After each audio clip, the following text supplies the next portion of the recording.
Welcome back to the Gen X Voice Podcast. I'm your host, Trish the Dish, and today's episode is with my first guest of Season 2, my very good virtual friend, Hermes from the Scuttlebutt Podcast, which is one of my favorite podcasts in which these gentlemen from the military sit around and they speak their truth about anything and everything that you absolutely probably shouldn't talk about while being in the military.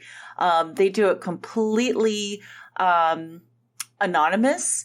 And so I've actually never seen this guest's face before, but man, the connection I have with this guest is just, man, you know, there's just certain people you meet in your life and you're like, your family. You know what I mean? And one thing that I really value from the pandemic last year, I guess we're still in it too, to be quite honest, is just the truly warm and amazing humans that I met virtually, but still, I find that, you know, there's always a silver lining. And as you all know, I'm not married. I don't have kids. I'm not in a relationship. And so it could have been really lonely. And I do have a propensity toward depression, and it could have had some really dark times, but, the podcast and networking and just meeting the people I have the past year, including this episode's guest, just really kept me afloat. And I'm so grateful. I'm forever grateful.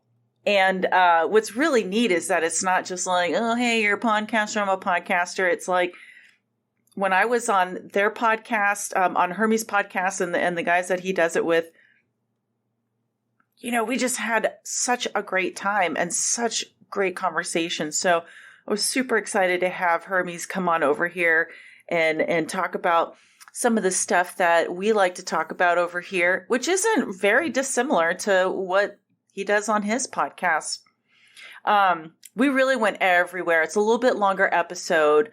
So, you know, definitely join us for a beverage, an alcoholic beverage, if that's your jam, because we do like to drink when we get together and philosophize. But man, we go from everything from podcasting, the anonymity and his choice of being anonymous and how that affects his podcasting and his art, because he is a really great artist, as you can see by our guest's choice of what he used for his profile picture for the podcast. I always ask my guests to send in a picture, and that he had a drawing that he sent, and we talk about the sort of symbolism of that artwork that he sent in, as well as some of the correlations between or similarities between 9/11 and Vietnam. And the current issue in Afghanistan, up to, I say current, but the time of this recording, we had not yet experienced the suicide bomber that happened in Afghanistan. And I just want to take this moment to say that, you know, anyone that's in the military and everyone that's ever served overseas that has been involved with this particular, you know, 20-year war that we've been in, my heart goes out to you. And we really, Hermes and I kind of talk about some of the, you know, just how could the military be used outside of war, and how could we better serve our veterans. So it's a lot, which is why it's a little bit longer episode. But I really hope you enjoy it. And make sure that you check out the Scuttlebutt Podcast anywhere you listen to podcasts, and follow them on Instagram at Scuttlebutt Podcast, so that you can, I don't know, just some really neat stuff that you can learn from these gentlemen. It's really good stuff. So yeah, just hope you enjoyed. Oh, and I want to shout out to Hermes Instagram as well, because I didn't give him a chance to promote his stuff, but it's Hermes. It's at Hermes _Auslander, which is spelled AUSLANDER.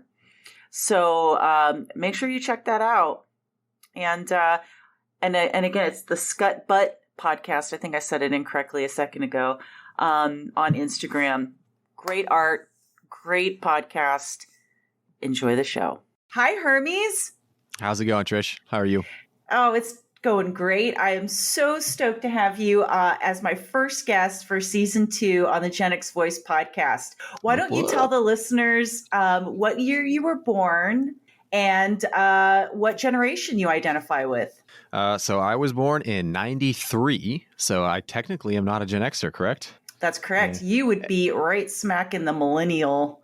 Well, actually, even maybe kind of one of the younger millennials. Yeah, I never. So to answer the second question is I never really identified with one. I didn't feel like I felt or that I fit into the millennial generation gap. And I guess I felt more at home having older siblings with the Gen X crowd because that was who my family was, my siblings were. So that was kind of the crowd that I was hanging with. But again, I don't know. I never really fit into either one, I guess. So. Okay. That's always lovely to have gap generation people on, because there's actually a whole group of people that were born around the time that I was in the late 70s. So I'm 75, but I am closer to 76 because I'm 2 weeks shy of that. And I have a lot more in common with the Zennial group of people. But at the same time, having been, a little bit online, quote unquote, as my, childhood was starting to come in, watching TV. I remember a lot of the stuff that like Romper Room and all these kind of shows that were on in the late 70s because, you still kind of capture some memories in when you're like 4 years old. But so cool. We'll probably find out that there's a micro generation of folks born in the 90s. But for all my Gen X friends out there that feel old when I bring youngsters on, yes, many of you graduated high school in 93. Personally, I graduated in 94. So there we go. I've always been an old soul. I don't know if I count as the youngster part, but everybody calls me a boomer in my age groups for some reason. Whether it's older or younger, they all refer to me as like a boomer in that I just say, I guess, boomer things, or I have a boomer mentality in that I like what I like. I kind of stick to what I know and that type of deal. And, it's always like the newest app, especially with social media. I was always a leg behind, or I just missed something completely. Like I missed Vine, had no idea Vine was a thing. Right. And then everybody were like referencing Vines. And I was like, I have no idea what you're talking about. None.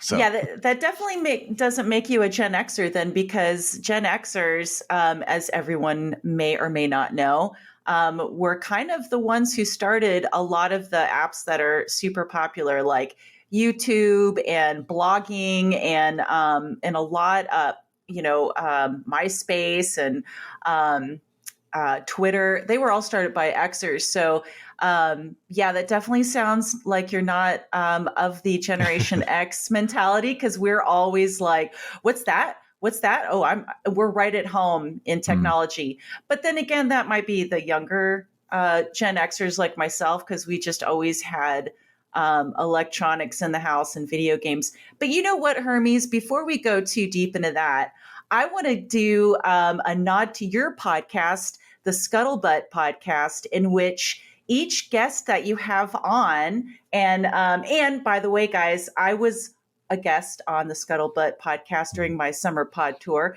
I'll link it in the show notes so you guys can have a listen, as well as a link to the Scuttlebutt Podcast in general, because it is one of my favorite podcasts. And I'll tell you all why in a minute. Oh. But let's go around the table and talk and let the guests tell us what they're drinking.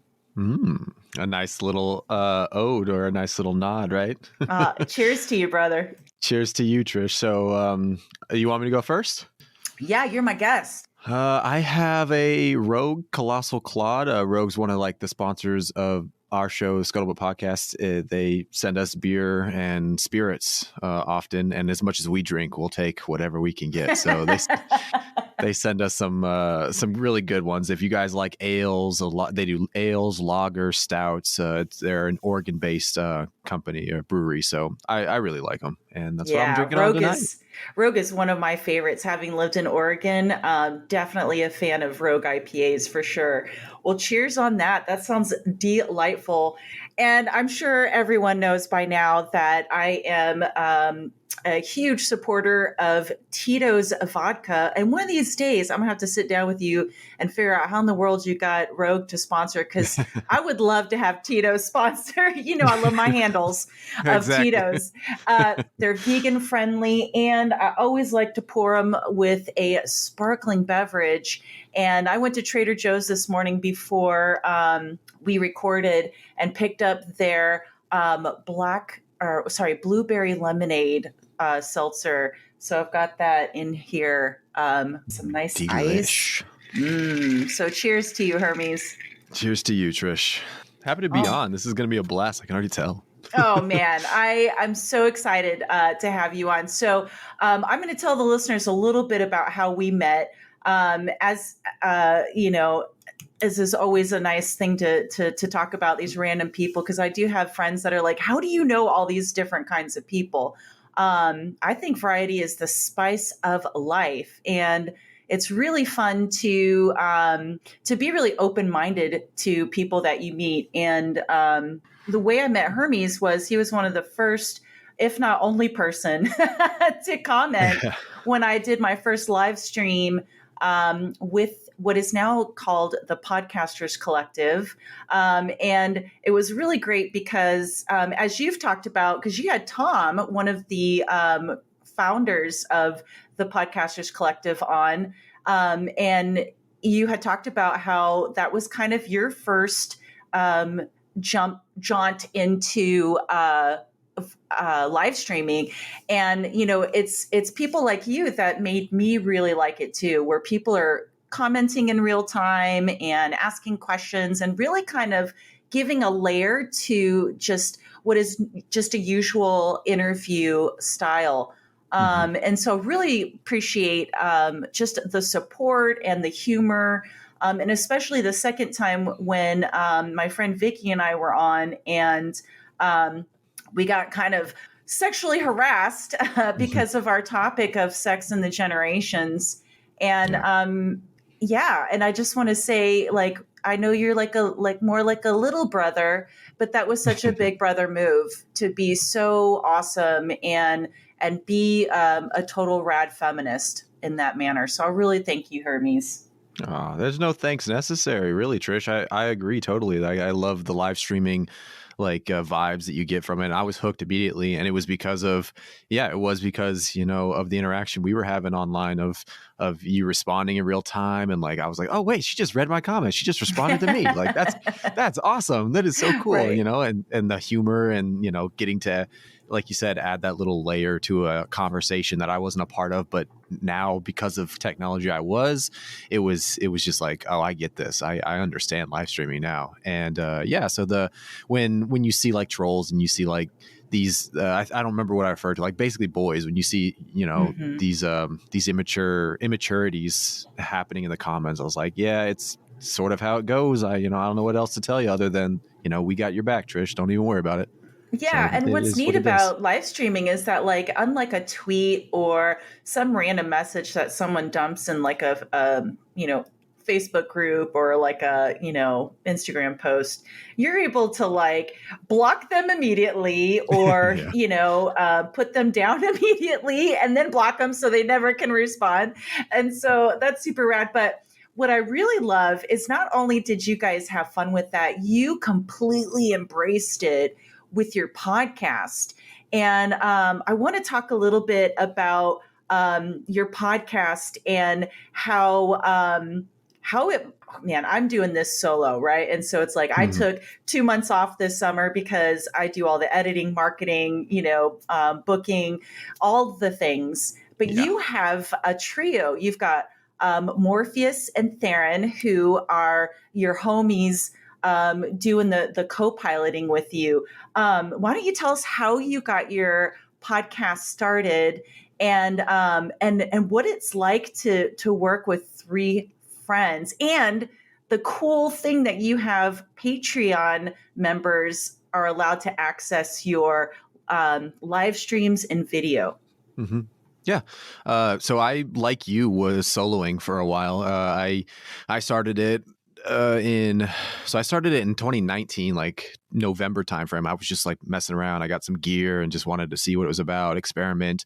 And then we published our very first episode in March 2020. And obviously that was COVID time and everything was happening, and it was all 100%. I understand the struggle you're talking about of, I got to book guests. I had to convince people like, no, it isn't a weird thing. Like, just come over to my place and like, we'll sit down. I promise it's not a weird thing I'm doing here. So just trust me. I'll make pizza or something. Like, we'll make it a thing. And yeah, that was what it was for a good minute. And then I sort of was able to rope Theron into it, who, is an old friend. And I think he was actually one of the very first ones to listen and give me feedback. Was like, hey, like, I'm liking the contents. Like, these are the tips I have for you. Have you thought about this? Have you thought about that? And so immediately it was just like kind of natural.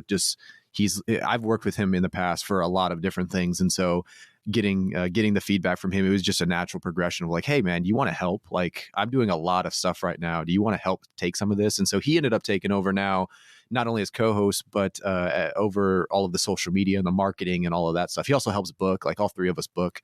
So it definitely helped alleviate some of that weight, certainly. And then knowing that I can trust him, he's an old friend, that type of deal. It just, again, it came naturally. Morpheus is actually one of my best friends that I met while I was overseas. And it's a long, colorful history that we have together that anybody can go ahead and listen to our show and kind of understand where all of that comes from. As far as like the Patreon and stuff goes, that was also sort of a natural progression as well. As Theron and I, Theron being more of like a business mindset oriented, and me being more of like the technical and the like artistic side of things. When we put our two brain cells together, we kind of came up with this, conclusion that, well, it would be really nice if we could do this full time. It would be really nice if we could do it in a more organic way and, connect with the audience in live streams and in, a more personal manner. So Patreon was that avenue. So yeah, that's how anybody who wants to help support and join, we have a million ways to do that. Patreon is just sort of like the most connected way to do it. You get everything first, and there's like polls that we put up there for like content or topics that we're brainstorming on. Merchandise discounts or like merchandise designs that we're playing with. It's like, do you like it in this color? Do you like it in that color? Do you like this design? Do you like that design? And so it's sort of like a backstage kind of a pass to all of us and just a more personal thing.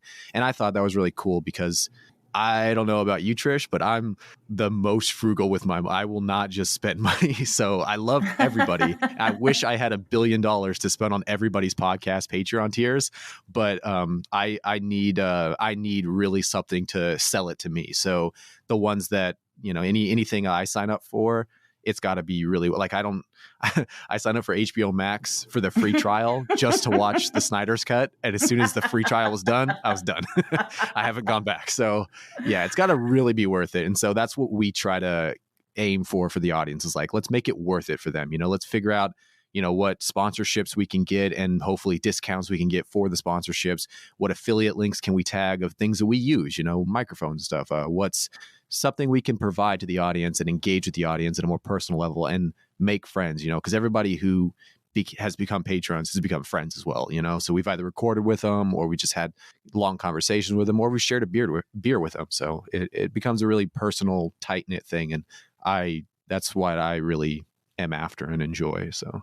Oh, I love it. I love it. And it's really fun to hear you razz some of your Patreon users too, in some of your episodes or just even give them a nod and stuff like that. So it really is like an intimate group.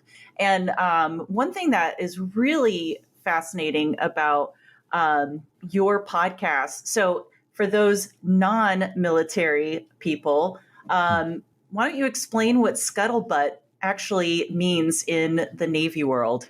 Sure. The term the scuttlebutt refers to specifically, materially, a drinking fountain. Way back in the day, it was the place where, basically like a big barrel of water, and that's where you'd go to get your rations of hydration. And secondary to that, it was also what you would consider like the watering hole. I mean, you see it in like corporate offices where they go to the like water fountain and everybody's grabbing a drink. And what are you doing? You're talking, you're BSing, you're bullshitting. And am I allowed to swear, Trish? Fuck yeah, you are. Oh, what do you say? What do you say on your podcast? Like, don't fucking cuss. The shit ain't cuss. That shit ain't cool. Actually, I actually had guests on that asked me to please allow them to curse because it was so natural. And they were like, I won't be able to be myself if you don't let me curse. And I was like, okay, explicit, you got it. Yeah. So fuck yeah, you can curse. As a sailor, thank you, because I don't think I could be myself without a couple sailor slang thrown in there. And the more we get lubricated, to use another term that you use on your podcast, you're going to let your words fly and let them fly as naturally as you want them to. Beautiful. Yeah, my kind of conversation. That's what the scuttlebutt is too. It's the bullshitting around the watering hole that over, the last centuries plus, sailors have developed this like guest tradition, and it's become this like synonymous with gossip. Basically, it's like, what's the latest tea that you got to spill, and you'd spill it at the scuttlebutt. And now as time goes on and the Navy evolves and scuttlebutts are less of a thing, like not everybody's sitting around the water fountain bullshitting. It just became a term of, what's the latest scuttlebutt? What's the latest gossip? What's the latest tea? And so our show being 2/3 military, active duty military, a lot of the scuttlebutt that we talk about are things that you're not technically supposed to talk about while you're in uniform or associated with the military. I don't know if you remember there was one, I want to say like a veteran, like a previous, I want to say Army, who was going to a protest and he was wearing like his old camis, like his top or something, and his medals. And because of that, he was like he was basically representing the Army. And that's obviously very frowned upon. Like that's one thing against the UCMJ that you can't do. You can't show up anywhere in uniform to like protest. You have the freedom to protest. They quote, and I say that in quotes, but it is black and white. You can't protest in uniform. You can't be associated with the Navy or the military in general. And I believe he got in like some heat or like lost his VA benefits or something because of that. So a lot of the topics we talk about, we have to do anonymously, and we have to do it in a discreet fashion because we think they're important things to talk about, but again, it is technically not acceptable to talk about them. So that's why it's the scuttlebutt. Right. Well, and also too, the military by its very nature is supposed to, at least in the United States, for our international listeners, is supposed to be nonpartisan. There's not supposed to be a one side or the other. The military supports the president no matter what party he represents, because at the end of the day, the military is about the U.S. citizens and protecting the Constitution in a cheesy layman's absolutely. term kind of way to put it. I mean, I know it's deeper than that. I'm sure military people that may be listening are like, oh God, it's so much more than that. That's like so whitewashing it. But that is basically what it is. And what I appreciate is, because of networking and meeting you and your crew, it allows me to be exposed to conversations and ideas that in my little world, I may not be exposed to. So things like cryptocurrency and, all kinds of subject matter, authors that you've had on, like the author that wrote the book about like what would happen if Trump was elected. You have these really great guests on. How do you guys go about picking those kind of topics and guests? And is it more about like just what you guys want to talk about, or do you do a little research about what maybe what kind of tea is being spilt around social media and things like that? All of the above, I would say. When it comes to like picking guests, we have pretty much no restrictions. Like our intro says there are no rules here on the Scuttlebutt, and that's 100% true. And it's because any part of the inspiration or the discussion or the conversations that we have in the military and amongst our peers and amongst civilians that we've met, those are the ones that I can remember and hold on to and, hold dear to myself and my heart. It's like the honest conversation. So it's anything and everything is what we kind of like encompass. And because realistically, we had Jeffrey Chuck Norris from Chuck Goes to the Movies on, and he was prior Navy, and he was explaining how he got so good at the 6 degrees of Kevin Bacon because sometimes in the military you have like shit duties that take forever, and the only way you're going to get through it is if you're going to entertain yourself in like a different month. And so we have various things that we do in the military to get through some of those tasks. And again, in those tasks, a big one that we have, like when you're having 24-hour duty, big one you have is like you're stuck with these other people, these 3 people for this next 24 hours. You can't help but talk to people. You can't help but get to know people. You can't help but be honest and explore and, laugh, hopefully. And that's the essence, I guess, of where the conversations and stuff go. So sometimes we do research, like I'm passionate about cryptocurrency. I'm passionate about psychedelic research and PTSD. I'm passionate about artwork. And then you have Theron, which is why I think having co-hosts is so awesome in respects to these conversations, because like Theron is into a completely different array of topics. He's into, videography. He's into, photography. And then Morpheus is, into fucking Warhammer minis and painting, those miniatures and like going into the lore of like a nerdy game and stuff. And having all of us together, we have like commonalities of like, yeah, we all drink or we all smoke something, whether it's cigars or in Theron's case, cannabis or, whatever. Like we find commonalities, but we all come from very different mindsets. So it's just a blend, kind of like the military is. It's just a big melting pot of ideas and personalities and people, and that's where it all comes from. So getting guests on, to put it simply, it's like anybody who wants to come on. We pretty much like there have been few exceptions to that rule, but I think it goes without saying that there's just certain people, like if you're a shitty person, I'm not going to give you a platform, but I'm always willing to talk to anybody. So yeah, even when we've had guests that we disagree with, which we've had, it's still a good conversation as we try to highlight is possible to do. Like you can disagree with someone and still have a conversation with them. And I really hope more people do that, Yeah. And one thing I really like is that you like to take the devil's advocate perspective. And even if you, agree with what the person's saying, you don't like it to be like an echo chamber of just like, we only have people on that believe a certain way and we all sit around and masturbate to that. You actually, you'll take a devil's advocate perspective and ask some questions. Is that something that you do just in real life, just for funsies, or is that your way of challenging people to as if someone was there that would disagree?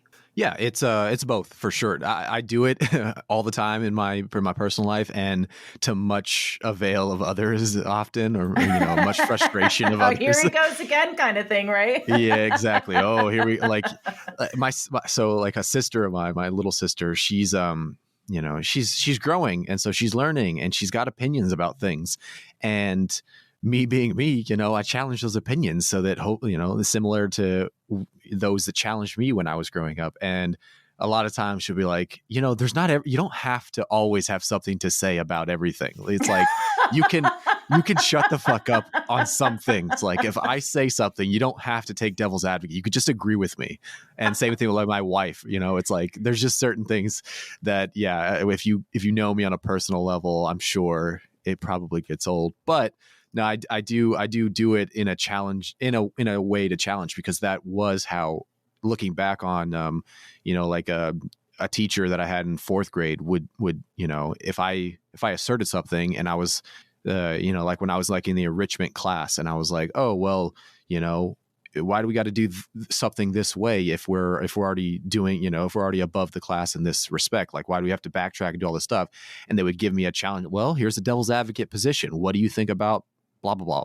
And it was always that like, oh, like an epiphany moment. And those to me were always some of my favorite teachers and greatest teachers. Is like, they don't tell me the answer. They just show me the way to get to it and show me ways to also find my own answers and make these own paths, so that hopefully, yeah, you can actually teach someone how to be a human and not like just how to follow a process and be, a cog in the wheel type of deal. So that's what I try to do. Yeah, I really like that. And I also think that it's important to model what healthy and respectful objections to what other people say looks like. I think that's a really, I think that's lacking in today's world, maybe because of social media, or maybe just because we have such a fear of having friends that are outside of our political or spiritual or just worldview. And so I really just want to say that I really appreciate that aspect of your podcast. And I'm thinking about one guest you had on in particular, and I can't remember if it was, I think it was about gun control. And, you guys had a certain perspective, and you guys really got into a really good conversation about, do we deal with mental health first, or do we deal with, banning certain kind of arms things? And see, this is another reason, dear listeners, why I think everyone should listen to this podcast, because those kind of conversations can get really heated really quickly. Right? I mean, everyone's pretty passionate, either being pro or against banning guns. And I remember that you all said in that particular episode that, like, see, guys, we can all disagree and still have a very respectful conversation. So, really love that. So I'm curious. I guess. Well, okay. I'll ask that in a different time. I think getting spicy, Trish. Getting spicy. Woo-hoo! Bring on the paprika. Hell yeah. Yeah, but I guess the question is, do you feel more free to have these kind of conversations because I've never seen your face. And we're recording this only audio. So you've had the ability, you have the ability right now to be completely free with how you move around and chat right now, which must be a huge relief for you. But is the anonymity because of the military? And if you weren't in the military, let's say you made it big with your podcast, which I really hope happens for you, and that you could make a living off of that real solid, would you start showing your face? What's the deal with the anonymity, dude? So no, I would not show my face. Let's just answer that right now. So anybody thinking there's going to be a Patreon tier and OnlyFans coming out there for our faces, it's not going to happen. But the anonymity in part is because of the military. Obviously, as we said, like, we've discussed things that are against UCMJ. Like the last episode, my wife and I, we discussed something very honestly, very openly, in the effort to bring it hopefully to the surface and educate the audience members, and hopefully reach new audience members who might have something or some sway in the military that might have a different perspective, or say, you know what, that's actually, this does need to change. Like, that's a big thing that we promote on the show, is like, we need to be more common sense. And if it's in the military and it's not making sense, like, why isn't it? Like, let's question it. Let's bring it to the surface. Let's bring it to light. But that does often go against UCMJ. So that is part of it. But myself personally, I've always been a reserved person. And when it comes to like my artwork specifically, I noticed at a pretty young age that I had to separate the two between what people often see of me. When they meet me, they shake my hand, they know me, for X, Y, and Z, like, this is my name, or this is where I live, or this is where I work, or whatever. It's not a stretch, and I don't think anybody can disagree with the statement that people make assumptions about others subconsciously or consciously, and people treat you differently based on those assumptions they've made. And if they've made an assumption that you're this type of a person, and then you do something, you say something, or they find out something about you that contradicts that image that they had of you in their head, the only thing that I've ever seen with that, especially in respects to art, has been in a negative fashion. I disagree with it rather. And that is like, people have like this image of me, and then I'll produce a piece of art. Again, this is at like a younger age, and they would be like, oh, are you okay? Are you depressed? Are you this? Are you that? Like, oh, are you homosexual because you did this? Or are you bisexual because you did that? Or it's like, oh, are you, so they have all these added connotations and stuff. They're bringing their own shit into the artwork that I was like, yeah, I've got to separate those two. So the way that I did it was through, an anonymous pseudonym, and being anonymous in regards to things that I produce. So anything that's signed Hermes is one thing, and anybody who sees that one thing only sees Hermes attached to it. So it's not like you can't do the whole, oh, well, that's not something that I thought you would be into, or that's not something that I ever imagined you feeling or saying or whatever. It's like all of that baggage is left at the door, and you just see it for what it is, and you just read it for what it is, and experience it hopefully for what I wanted you to see or experience with it. And, I mean, the only negative I'd say that has come from it is like, if you see like the Bansky thing where it's like, has the art become bigger than the artist, or the artist become bigger than the art? Like the anonymity part, is that just like a selling point and all that? That's one thing I hope doesn't happen, or I don't want to happen. I want to emphasize, like we had the sisters from Like Riding a Fish on, and we were talking about like my views on social media and being anonymous online. And like, obviously there's a discussion to be had there, and there's pros and cons and everything. But in my eyes, when you're anonymous and you produce something and you put it out there to the world, that's the merit that you're existing on. Like that's the first interaction somebody has with you. So to me, I would want to choose my words wisely. I would want to choose the platform, the medium wisely, and I would want to do it as in the best possible manner. And obviously that's seemingly not something that's shared with a lot of people. Like they were immediately like Theron and the guests that we had, Red and Blue Dino, were like, yeah, nobody thinks like that. That's not a thing. People, because when they're anonymous, like they think it's an excuse to be shitty and to just vent stuff out and like put evil out there. And I completely disagree. I'm on the opposite end of the spectrum. I'm like, well, if nobody knows you, nobody has any idea who you are, then there's no like excuses that can be made. It's like, no, I know him. He didn't mean it that way. He's a nice guy. Mm-hmm. Or this, that, the other. No, it's like, this is all that you exist in this digital space. And so I personally would want to put the best foot forward. I want to put like, that's the only thing you're judged on, is that merit of your word or your artwork or whatever it is. So yeah, for me, it's a different thing for sure. Yeah. And you're allowing your artwork, be it the podcast or your actual artwork, speak for itself. And boy, I'm really glad you brought up the art, because your art is really good and really fascinating. And actually, I wanted to ask you to kind of, if it's possible, I don't know how many artists really like this. I have some artist friends that are like, I don't know, what the fuck do you think it means? And I'm like, hey, you're right. We can't sit around and ask Van Gogh what he fucking was thinking about painting himself 1,000 times. But what you said for me that I'm going to be using for the social marketing for this episode is a military figure. I mean, what I'm saying is military figure because he's wearing camos.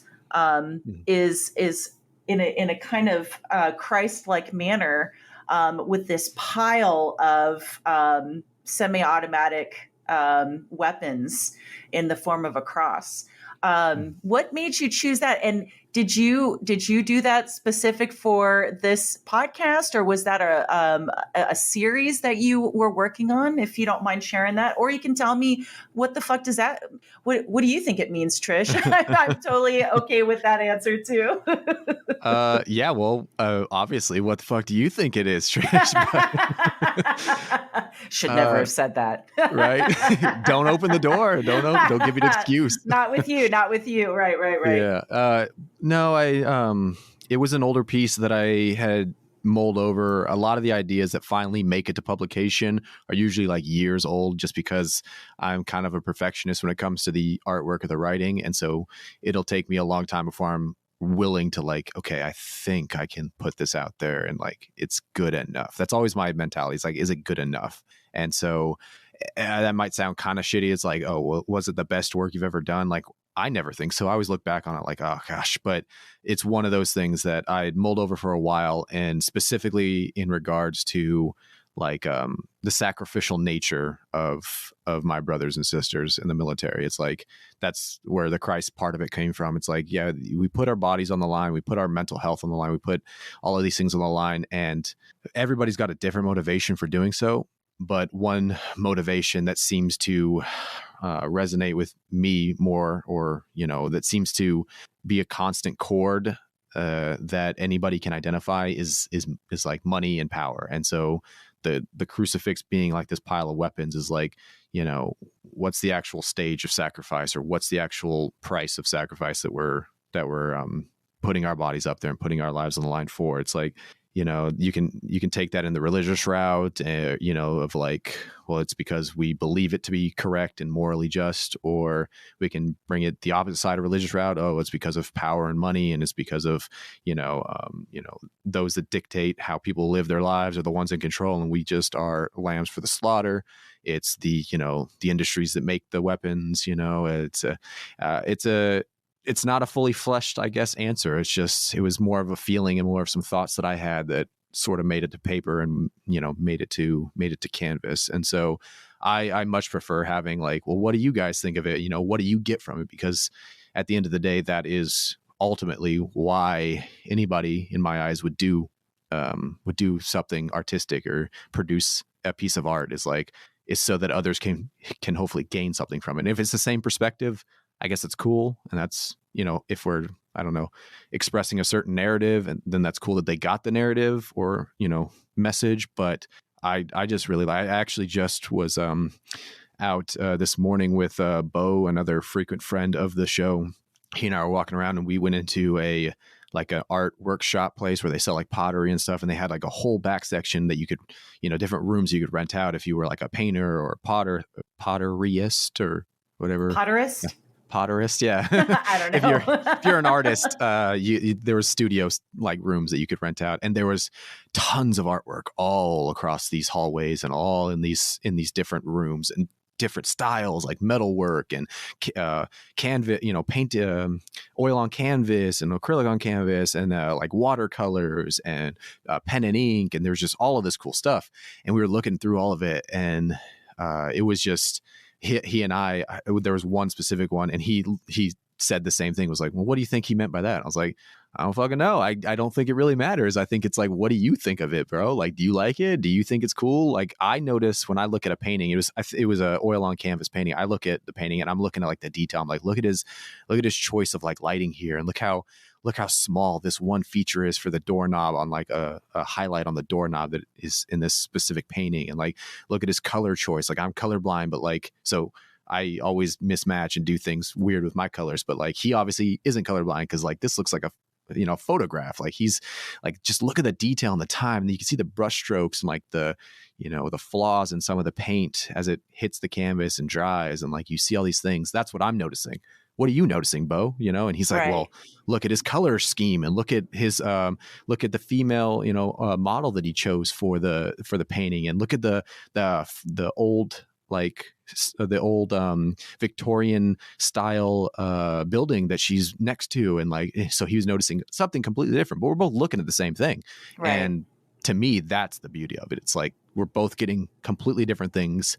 We're both seeing almost completely different things, yet we both acknowledge like we're both looking at the same painting. So it's like, we're getting like the same chord of beauty and artistic like creativity, but we're just getting it on different like wavelengths. You know, we're tuning in a different radio station to the same broadcast. And that to me is beautiful. That's art, right? Like music, you know, writing, art, it's all a part of, you know, the viewer's experience. And that's what makes it so amazing. I remember when I went to Paris the first time, I was sitting on this bench outside the Louvre because I didn't have money to go into the museum or the time. And I was like, well, I'll just sit here and eat this friggin' sandwich right here and like just kind of watch Paris. And I noticed this building, and it ended up being the building that housed the huge lilies that Monet painted.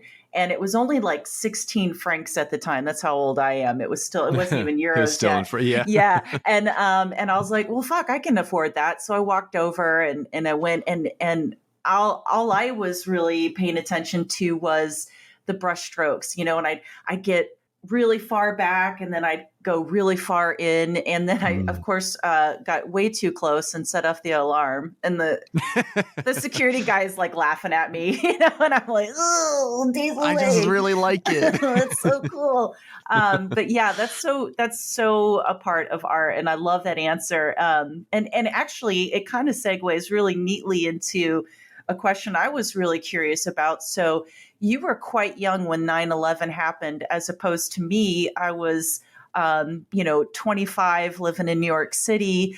When the attacks happened, I was stranded at my work on 53rd Avenue, right in the heart of New York City in Manhattan. And, a lot of us will never forget that day because of experiencing it in real time. And I ended up being homeless because I didn't have a New York ID. I still had my Arizona ID. And so I was wondering if you come from a military pro family or a military family, or if 9/11 shifted your family, and was that something as a young person that drew you into the military? No, it didn't shift the family. I come from a military family. My grandfather and his brother were both Vietnam vets. They were drafted, saw significant combat in Vietnam. A couple other uncles, I just didn't know them as well, so I can't speak on behalf of them. But like most of that generation were all Vietnam and Korean. I think it's one of the great grandfather, whatever it was World War II. He had obviously died when I was really young and never got to hear his story firsthand. Then, of course, both my parents were Navy. My older sister, a lot of my older siblings were military as well, Air Force, Navy. So I come from a big background of military. Anybody in my family, there's one like either a sister and her husband, or one grandfather and his wife, or one uncle and so on. And somebody served, or somebody still is serving.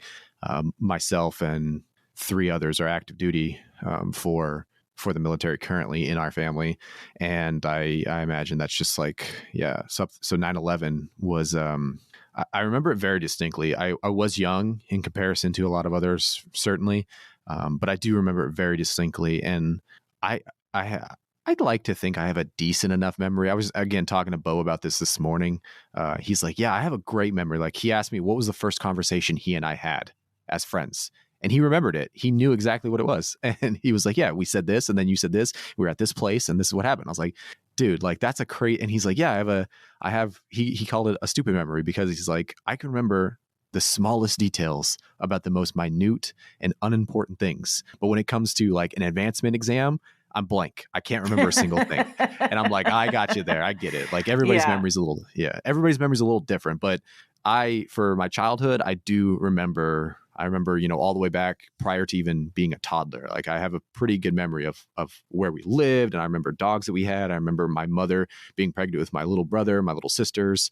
I remember all of these things very, very clearly. And 9/11, I remember my dad would always cook breakfast for us. And we were on the West Coast when it happened. So obviously it's a little later on the East Coast than it was on the West Coast. So we were just getting up, and my dad always making breakfast for us every morning for as long as I was since I was a child. He would always make breakfast, nothing crazy, but he was always there early in the morning, early riser like I am now.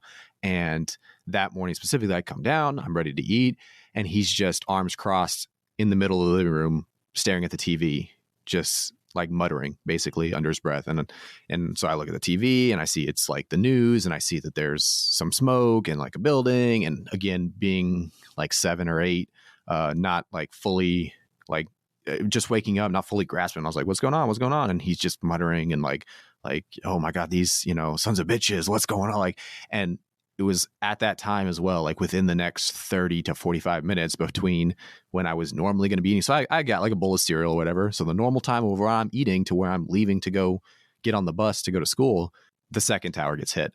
And so to see him like in a state of shock and actual panic and like, what is happening? What is going on? I remember that very distinctly. And then I went to school, and the same thing. We didn't have school. They gave us coloring books, and they were just watching the news. So again, me being like very, again, not to jerk my own dick off here or anything, but like to be a little more cognizant and like not as interested in coloring books, like knowing that something's going on. Like I see my peers and they're just like, yeah, it's crazy, but isn't awesome. We just get to color today. And I'm sitting there like, no, what's actually going on here? And so I'm sitting there with the teacher, like, and she's trying to explain like, well, we think it's terrorism. That's what they're saying. And I was like, okay, so terrorism means what and where and who and how and all of it. So like, I was very interested in what was happening. And yeah, so that went on, and, history, the rest is history, as they say. And it didn't really have an effect on joining the military. Joining the military was always like an option that I thought was a smart one. And obviously my parents were like, this is what we did. This is why we did what we did. We want you to, do what makes you happy. But obviously like you have to earn money to make it in the world. So like, this is how we did it. And this is what we would recommend that you do. And, go to school. Like my parents didn't go to college, and they're like, you got to go to college. Like, this is important. You got to do these things. And military again was just, in my eyes, was sort of like an option that I always knew I had. So I didn't join right out of high school. I didn't have that big push to like, serve my country, fuck yeah, type of deal. It was more of like, let me see what the world has to offer. And so I did for a couple of years after high school. And then I went to college for a little while and did all of that. And it just became like, again, that option where I was like, no, this is probably the better of the options of what I'm doing and where I want to go and all that stuff. So that was really what happened. 9/11 was impactful, but not in joining the military by any means. Mm-hmm. Yeah. Well, it's really interesting because, so my grandpa was in the Navy. He fought in the Korean War, and,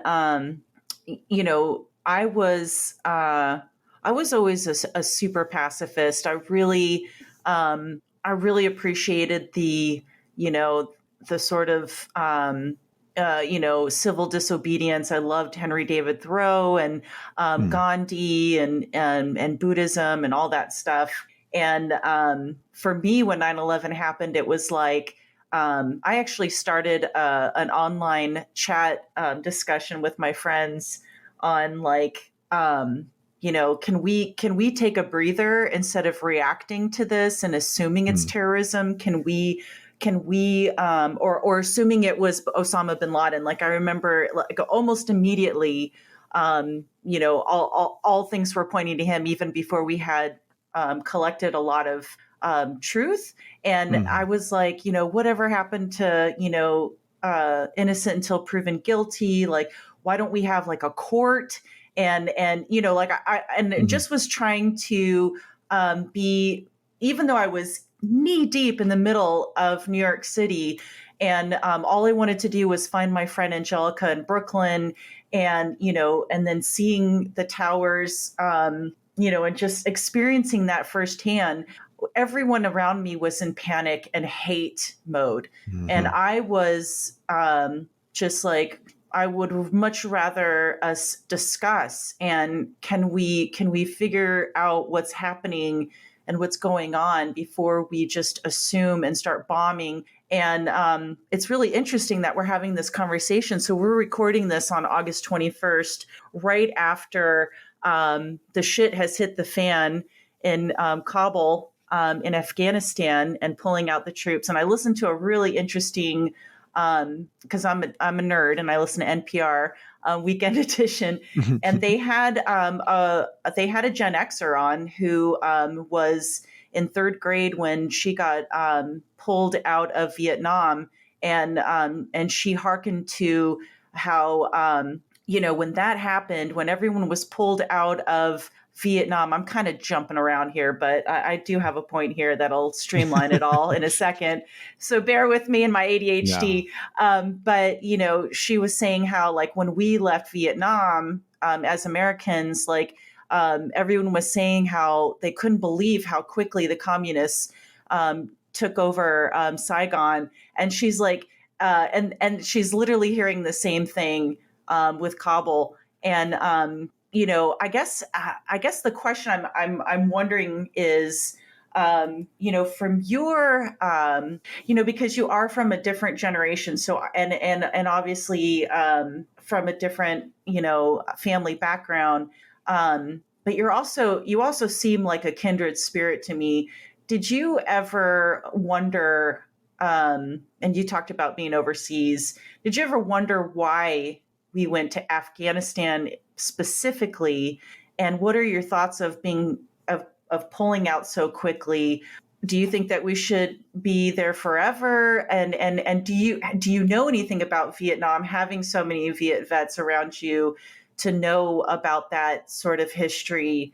Do you think there's similarities? Do you think, I don't know, I guess that's the questions. Yeah. No, I love it. Yeah. I'm like, take your pick. I always give you like 3 things to work on, but you do great. It's a discussion. It's a discussion, Trish. I'm here for it. Discussion. Exactly. That's why I'm glad you're here. No. So my thoughts on the situation is no. I don't think we should be there forever. Did I think about it and why we're there? Absolutely. And I was pretty vocal about my disdain for the situation when I was back in college. And this was 10 years prior now. And, it was just as fucked up then. And I remember thinking when we first started bombing, and again, me being me, I didn't have a side to pick yet. Like I remember my parents were very like we need to go over to Iraq, and we need to like get justice. We need to stop these people, that type of deal. And then but I also had family members who were anti, and they're like, no, like this is going to lead us into another Vietnam, or this is going to lead us into another Korea, or this is going to, another bullshit. Right. And me being me, I was just like, well, I don't quite know yet. So I'm not going to I can't say that I am convinced or like I believe anybody, because I've seen both of you guys be wrong before. So I don't know. I'm curious, and I don't know yet. And then after I started to form those opinions of like, no, this has been a clusterfuck. I don't understand why we're here. And then I start getting pictures of like, oh, I get it. Like it's about resources. It's about money. It's about power. It's about these things. It became more and more clear that, and this isn't to say like, and I hate it when people like oversimplify things into like, well, it's the U.S. military's fault, because to wrap in my specific perspective of being active duty and what military life is like, what I can say about pulling out the way we have in this latest incident is that I agree on a personal level that, we shouldn't be there still. We shouldn't have been there for the last 20 years. In my personal opinion is we never should have been there.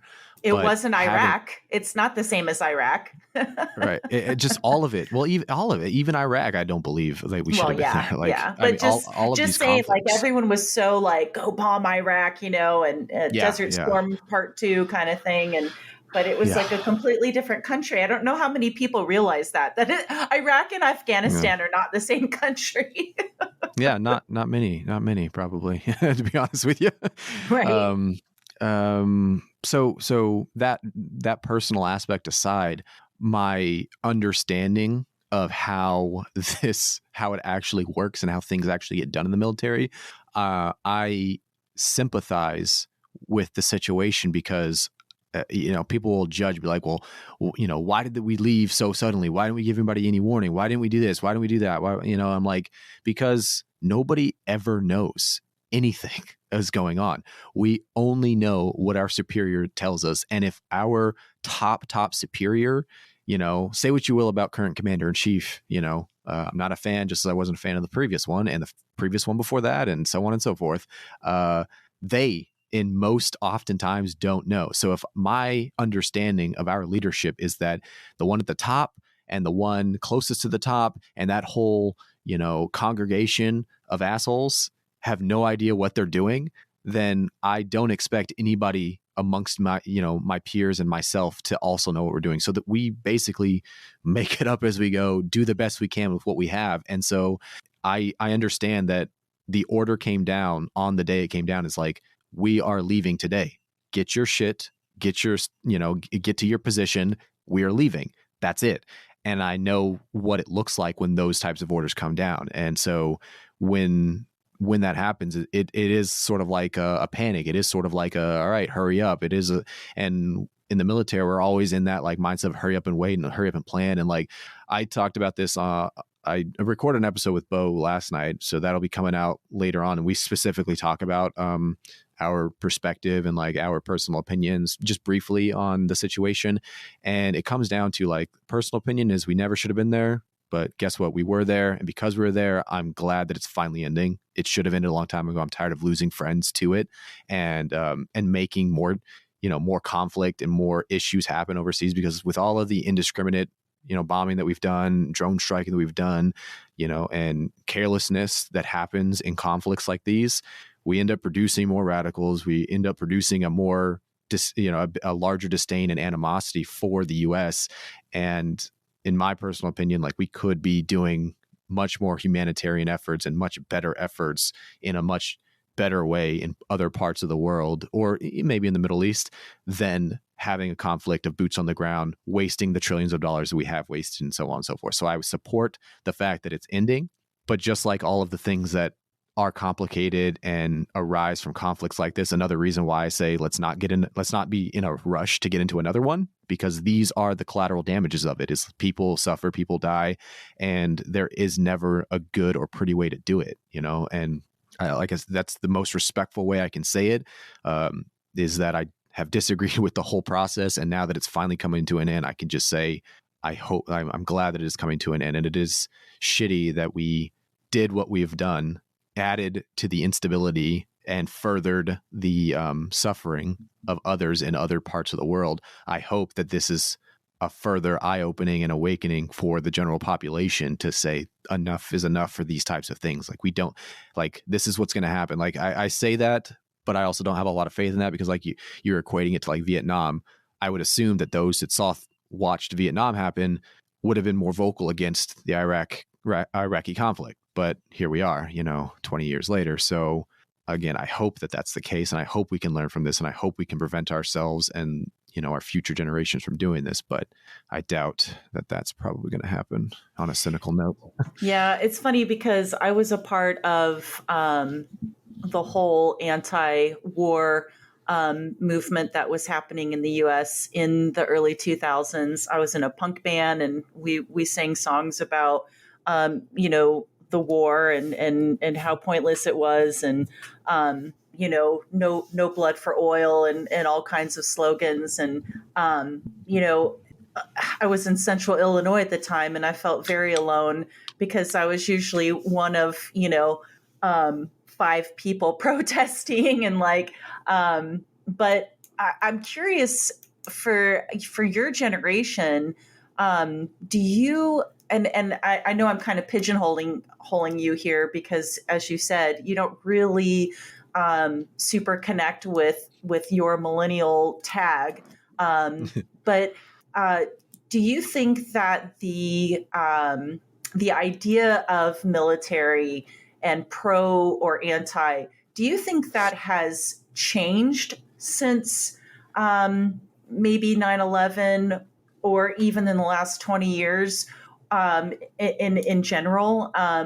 Or do you think that there is, because of this sort of shift in how people talk, and being pro militia, and being against the government, so we better be armed to the gills in case they come and knock on our doors and take away our guns? What do you think the sort of the feeling of of military is, at least in your circle of friends? Mm-hmm. So I just want to specify first, are we talking about like what is like the mentality in the States about the military? Yeah. Or, just because I know in my generation, it's pretty split between anti-war sentiments and pro-war sentiments, anti-military and pro-military. And it's funny because I'm not anti-military because some of my best friends have been in the military, my family and things like that. But I also think we don't give a fuck about people when they come back from war. So I have a big issue with, how we view the military and what is it actually used for. And do we, I don't know. I'm kind of all over the place with this question, but that's a discussion. As per right, like, as per Gen X voice. Yeah. Well, I guess so. I guess I'll be all over the place then in the response. How about that, Trish? That works perfectly. And I heard you open up a fresh beer, so let's get it on. Let's do it. I'll give personal experiences and personal anecdotes. So relating it to like Vietnam, my grandfather, who I have talked to extensively about it, and he's like my biggest tie to that generation and that time frame. He described it and has been very anti-military when I was a kid growing up and everything. He was always like, don't join the military. That's going to be somebody else. You're going to be doing somebody else's bidding, basically. And that's from his experience in Vietnam, being drafted, not having a choice. He didn't get to enlist. He was drafted. Right, he said, this is where we're going. So I understand that and that perspective. But he tells a very gosh, how do you frame? He tells a very specific story. Sort of one-sided. Well, the story is, and this isn't like unheard of, and it's not, this is his actual testimony on it. And I'm not saying that it's not true or anything. What I'm saying is that he tells a very unfortunate story, and it's relating to like your sentiment or your statement previously of like, we're not really treating those that are fighting in these conflicts, these wars, when they come back. Like, we're not giving a shit about them when they come back in a lot of ways. And in the Vietnam War, there was that big anti-war sentiment, right? Justfully so, rightfully so. Yeah. He tells the story of when he got back, right? When he finally got back to country, safe and sound, lucky to be alive type of feeling, like, thank God I'm home. He got off the bus, and there were protesters and rioters around the bus station where he was getting off at, and he was spat on when he departed the bus, and he told that story and always remembered that story of like, these are who I was fighting for, this country specifically, to ensure, as in his eyes, again, like, let's throw the politics out the window, just as a personal anecdote here of like what he thought and what others like him thought when they're drafted. Is like, you have to go to protect the country. You got to go and free these other oppressed individuals from the communists and all of this stuff, right? Like, you're fed that propaganda. And so when you come back as a 22-year-old kid, and that's what you've just lived for the last 2 years of your life or 4 years of your life, and you're happy that in your eyes, like, you're back alive and you did something good with that time that you were over there, the atrocities that you've seen, etc. And you come back to a very ungrateful or very disdained population. Again, I'm not saying that that's not justified because of the fucked up conflict that the Vietnam War was. But it was definitely different than the homecoming for World War I and World War II vets. So that was a time, and even Korea, that we're entering into a cultural shift that occurred in the 70s, where it was like, more people had more information or whatever it was. There wasn't this unification that, like, Ruby the Riveter or whatever her name is, like, yes, we can do this. And we, we love the troops, tie the yellow ribbon around the tree. Like it was, they were being spat on. There were protests. People were burning their draft cards. Like it was such a different feeling, to come back. I have so much compassion for that because again, they didn't have a choice. And if they're from a long line of military people, that's not at all how it was when their parents came back from from the wars. And to get at the sentiment, I guess, of like how we're treating our fellow man, like military aside, just our fellow man in general, right? We have these lines of division of like us and them type of ideas, I guess. And one thing that I have noticed, obviously it's using my grandfather's story in comparison, right? It's like, obviously we're not getting spat on when you return from this latest conflict, the Iraqi conflict.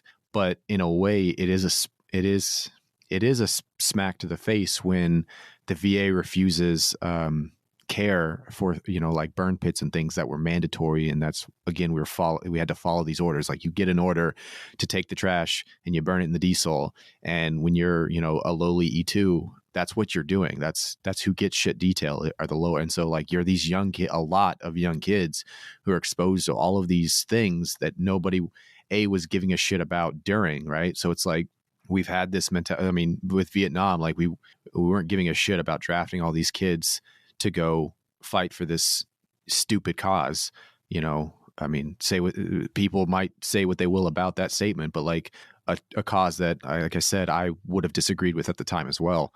We didn't give a shit about them at the time. They were expendable, and it's seeming like that's a mentality that certainly hasn't changed. Is that if you're in the military, you are expendable to some extent, like you are cannon fodder when it comes down to it. And then to come back and then not be provided, what you were claimed to be entitled to, like medical care or almost like they didn't expect you all to come back. So we didn't really create a system to help you when you came back.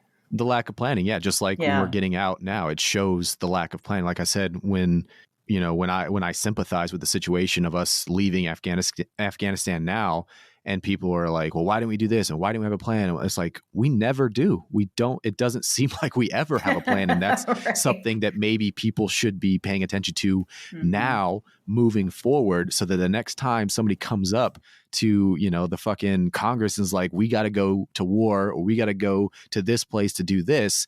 One of the first questions in my eyes that should be is not a fucking crayon drawing, PowerPoint bullshit that they fucking said, oh, well, this is a yellow circle around. It is. What else can you do but laugh at the stupidity that is and the lunacy that is how this whole thing works? Because that's exactly what happened.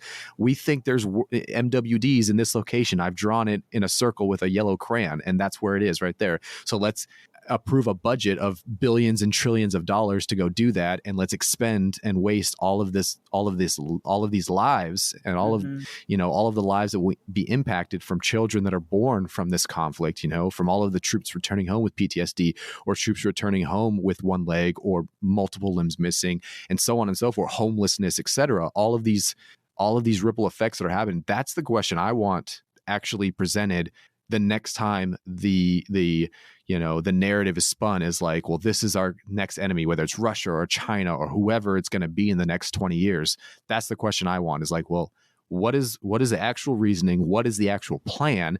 And I want significant proof. You got to sell me on it. I'm not going to sign up for Patreon for a fucking podcast. I'm not going to be signing up for $1 trillion fucking, conflict in another country again. Like, you got to sell me on this, is what I'm saying. So do you think it's always lack of planning. Do you think the money that we are trying to spend on, I mean, this is out there, but that's how my brain works.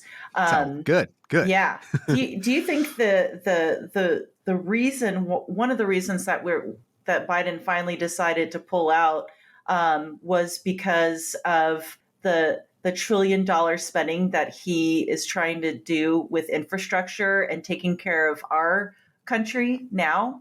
Yes, but I don't think it's because we didn't have it. Like we're fine to print money, and we're fine in finding excuses to spend money. That's never been an issue for us. What I think it is narrative and like how you spend things. So it's like, oh well, I will stop doing this thing that you guys that's no longer popular to spend money on. Like when 9/11 happened, it was very popular to spend money to go overseas and go to conflict, right? And so a lot of companies, made a lot of money supplying the weapons, supplying the bombs, Right. supplying, the rebuilding and the quote unquote democratization of Iraq and Afghanistan, the Middle East in general, right? Like all of those companies made a lot of money. And after, the general public was savvy to that and it became unpopular, I do think that now it's just the latest spin to say, well, what's the newest popular thing? And I would say infrastructure and like school and like healthcare, like those are big topics that the population is like, no, we need to fix this shit right now. And because of that, he's like, okay, well, let's then divert it. Like we're spending trillions here. Let's divert it to the more popular thing. Let's divert it over here. And so we can keep siphoning off the top as we always do, type of deal. So what are your thoughts on how do we keep the military going, the industrial militarized complex? I probably said that wrong, but how if we don't have troops in other countries, like what do we do with that industry that is creating bombs and tanks and all the money that they make for that? How does that affect that? To play devil's advocate, Hermes, what the fuck are they going to do now? What the fuck? Well, do you want my like utilitarian answer, or do you want my realistic answer? Yes. So my realistic answer is we'll probably crash another plane or take down another building, and we'll find a new excuse to go to war with somebody. That's the realistic answer. As shitty as that may sound, that is the reality that we live in, is that those in power will create some reason to keep the industrial military complex going. Yes. That is 100% my gut feeling will happen. There's always going to be an excuse to keep have a military, and go to war with somebody for as long as we can. Not nuke everybody and destroy everything, but keep enough conflict and keep enough people angry to where we can keep making money and keep, ourselves, those in power is what I'm speaking to, in power. So my utilitarian answer, or like my hopeful answer, is that we can, like I said, divert a lot of these resources that we have into humanitarian efforts and more. For example, we have ships that, have the same power source that they've had for 50 years, and they have the ability to go for hundreds of years, so they're a self-sustaining city that is bonkers, right? That you can do that and have that. And if we can funnel these great industries and great ideas and this already, we have this huge budget, we have this huge resource. If we trimmed the fat and found the ways that we could use it and funnel it into an actual plan that we all had together of, like Haiti just had a fucking earthquake, right? Right. We're going to be responding to that most likely, or at least in some, hopefully we do in some fashion we do. But, like the Comfort, we often have these humanitarian ships and these humanitarian efforts. And I think that is what we should be pouring things into. And if we had like a humanitarian effort to come together for like a space race, and like expansion of resource acclimation throughout maybe just our solar system, and, a better utilization for technology when it comes to, like renewable energies and things, so that, because like, one thing the military, I will say, does well is when we get an order to do something, we have this mentality of like, it has to get done. Like there isn't another option. We just don't see another option. So when we get the orders like, hey, tomorrow or next week, you need to give us exactly the exact plan of how you're going to convert the entire military into renewable energies. I promise you, by by 1600 today, we will have that plan written out. And by 1600 tomorrow, we will be fully solar, fully wind, fully nuke, like everything will be converted. And so by the end of next week, we're all going to have a half day because, CO says good job and we all got the rest of the day off. That's what I truly believe could happen if we took again and focus all of these things and resources and people and manpower together, because we have a massive amount of people. We have a massive amount of money. We have a massive amount of resources and infrastructure and technology that we but we piss it away and we fuck around with it, and and they waste a lot of the money, and then they charge unbelievable amounts of things for it. And so, there are a lot of that waste and a lot of that extra spending and shit is part of the issue. We have politicians who can do 4 years and get a $400K for life pension. Meanwhile, the rest of us have to do a minimum of 20 and at best we'll get 40K. So those types of things we could definitely rearrange and fix. I do believe and have a much better outcome in the long run. Man, I swear I could talk to you for like another hour for sure. But I want to kind of wrap this up a little bit before we go into our rapid fire questions. And that is, do you think that the military could play a part in the disasters? You mentioned Haiti, but I mean, we're looking at, Hurricane Henri. That's how they pronounced it on NPR today. And I was like, hey, très bien. Because, I was a French teacher. So I was like, hey, that sounds nice. It's about to, really pulverize the northern East Coast. And, we're seeing parts of Greenland and even the glaciers that we have up around Alaska and stuff, melting at even higher levels. The scientists recently came out with it's a code red on the environment and the environmental damage that's going to ensue. And the famous map of Florida being just like a tiny little leg coming down off of the United States rather than that huge, even down to Miami being submerged. Do you think the military could play a big part in evacuating those kind of places to live on these these self-sustaining ships and things? Do you think that we would do better to really focus on our country rather than saving everyone else? Or do you think we need to do a little of both? Or do you even believe that's something that's going to happen? I don't believe it's something that's going to happen. I'll say that.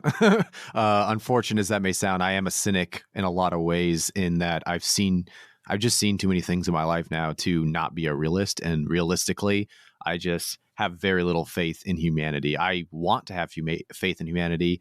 I have faith in some humans, but I say I'm an alien because I just don't understand how we can't figure this shit out. But realistic, that 100%. That aside, do I think that we need to figure out our own shit as a country?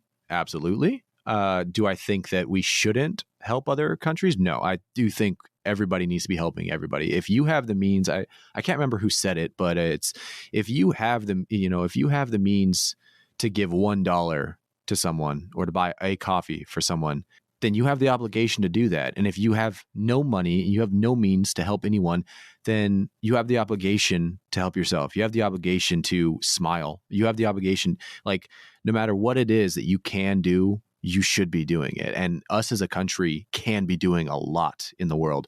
And instead we're allowing these elected officials to run it for us. And that's what I find to be the biggest travesty that I've grown aware of more and more as I age, is that I don't understand how people can just give control away to other people. I'm a control freak. I edit everything. I'm OCD with the podcast. I'm OCD with my art. I just don't understand how anybody can just say that they're going to sit back and allow Big Daddy to handle their shit for them. I didn't like that when I was a kid.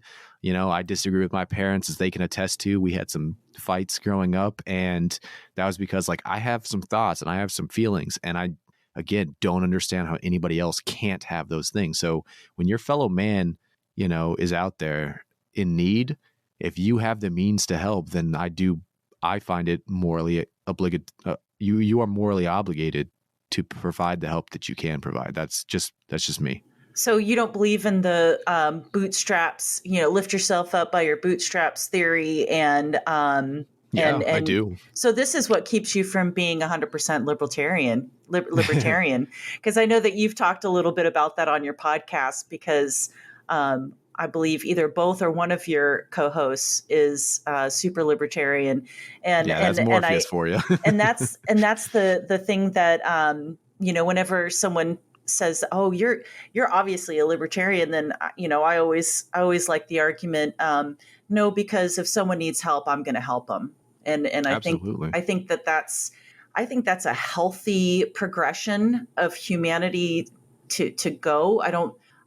We've never been a country that's like, fuck them, let them figure it out themselves. I mean, the Great Depression taught us that we need to rally together, and we need to, that's how we created the awesome interstates that we road trip on in this great country. And, exactly. I had food stamps growing up as a kid, or whatever they call that now, welfare. And, I was able to do a lot of things because someone helped me. And so I'm no longer living in poverty, but I still know what that feels like, and I still think it's important. So thanks for sharing that. It's always a pleasure to have conversations with you, Hermes. Like I said, I feel like we're kindred spirits, and I can't wait for the day when maybe someday, somewhere, somehow, I can hang out with you and your beautiful Khaleesi to have a beer and a chat someday. But until that day comes, my friend, it is time for the rapid fire questions. Are you ready? I am ready. I hope you're ready for my answers. Oh, I'm so like curious as to how you're going to answer these. But just a reminder, because it has been a while since we've had the podcast going, these are 5 short questions that, just answering as quickly as possible. With the last one, you're allowed to expand on a little bit more. But the first one being, what's your favorite memory from childhood? All right. So I see a lot of favorites in a lot of these questions that you sent me, and I am such a stickler that I can never pick a favorite anything. I can't. I just can't. So favorite, I will just preface all of these questions with favorite anything is difficult and just not a thing for me personally. So awesome. I will list a couple of things, like winning art contests when I was younger, when I was in grade school. That was fun. That was great. I loved seeing that, hey, I'm getting better at things, like when I was in martial arts, getting new belts and medals, when I was in track or wrestling or karate, to get the recognition, like, hey, I put in a lot of work and it's recognized, and hey, I'm actually not too bad. Proud moments, my parents saying, hey, I'm proud of you for this. The first crush I had and the first kiss I had, those stick out. The first film I saw in theaters gave me my love of cinema. So all of those are favorites. I have favorite moments, but I can't say I have a favorite thing. Awesome. I wouldn't expect anything less from you, my friend. And this is something I love to ask people who are not of the Gen X zeitgeist. But do you have a favorite 80s band or musician? And if so, who? Also, list, I'd say my love of hip hop came from like NWA and like Run DMC of that time frame. Nice. But also my classic rock, like I love Prince, I love Van Halen, Prince being more like pop, Rush, AC/DC, all of those in that era were big influences into my music genre and my very varied playlist that you would find on my phone now. That sounds very Gen X of you, sir, because as Gen Xers, we love various different kinds of music because the radio was such a big part of our life, and so was MTV. What about 80s movies? Notice how I kind of took off the fave. There you go. 80s movies, Rain Man, Back to the Future being fucking amazing, Full Metal Jacket, Platoon, to stick to military things, sci-fi, Blade Runner. I love Blade Runner so much. Even the remake I loved because I love Blade Runner so much. The Fly, I love body horror, and John Carpenter's work, like The Thing. I love I love his work. So great. So yeah, Dead Poet Societies, because I'm an artist. One of my favorite movies of all time. How can you not? That's how I modeled my teaching. My first day of class, I would walk out of the classroom. Yeah. How can you not? Doing that. I love doing that. Robin Williams, like killer cast on that one. Absolutely. Very impressive, sir. So why did you go to college? I went to college because I thought was the thing to do. I was at a very young age. My parents were like, so my dad made a very decent living. He was a very smart guy. He was a software engineer, and that's where he made most of his money. And so we were well off growing up, but he emphasized, and so did my mother, being military and retiring from the military. We're like, you can make it in the world, but don't make it harder on yourself in the world by not going to school and not paying attention to school and all that stuff. So they really pressed that, hey, you should go to college. Like, this is something you should do. And so I graduated early, like 2 years early from high school, and went straight into college, and had I was big into athletics and stuff. So I went to college for that, or went to school for that, or did that while I was in college and stuff. And there were parts of college that I enjoy. And obviously when my parents saw me graduate, like, they were really proud of that. But I'm just not I don't know. I've found and grown used to publicly saying that I just don't really like a classroom. I love to learn, but one thing about school that I didn't enjoy was like rehashing things I already knew just for the sake, like, oh, well, this is part of the, curriculum, so you have to do the requirements. And I was like, yeah, well, fuck that. I was titrating, DXM out of Robitussin when I was like 11. I don't need to sit here in chemistry class and learn about hydrochloric acid. I just don't. Okay, guys. So can we skip all of this or not? And not being able to do that was frustrating as fuck. And so finally, Hermes, if you could talk to any generation, older, younger, or even those within your generation, what advice would you give, either to get through the dark days or just life advice in general? That's a big one. So it was the one question I didn't answer when I was looking at this, because I wanted it to be like on the spot, because that's a tough question, Trish. And you're welcome. And I appreciate that. I'm not a big advice guy, so the first advice is don't listen to me, because I'm one of those, I don't know who said it.